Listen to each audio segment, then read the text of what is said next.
A lot of black people are not aware that they only became South Africans in 1994, 27 April. Before then, they were just Kafir. They were natives. They were all sorts of names. But in 1994, 27 April, they became South Africans. So for black people, it's only 22 years that they've been South Africans. Prior to that, they were nothing in this country. We say, it's black people are in power, but what does it mean to be in power? If you cannot act in accordance to what the situation demands. Do we deny that white people are in control in South Africa?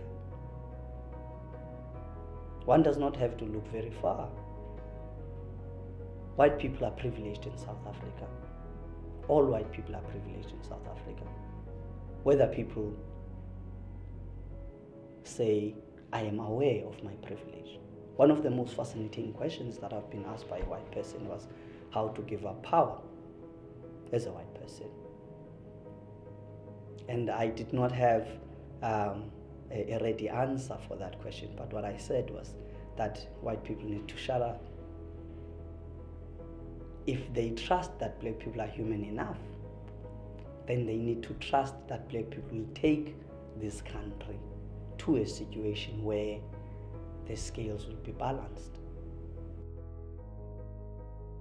There has to be that element of trust where power must be given entirely, without condition, to black people. Because we know what whiteness has done to this country. In fact, we know what whiteness has done, across the globe. Everywhere white people have gone, destruction followed.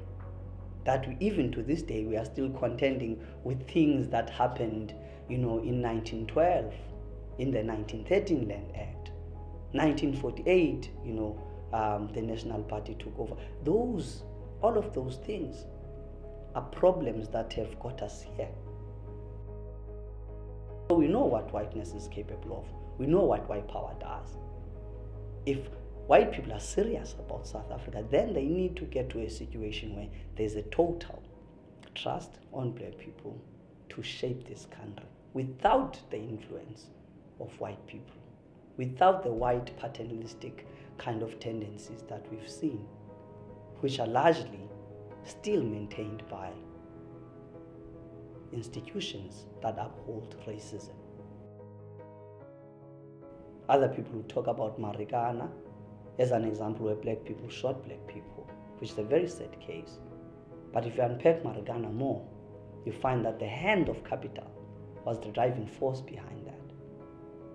You've got black people that have been taken by capital, absorbed by capital, and act on behalf of capital, which in South Africa is largely white.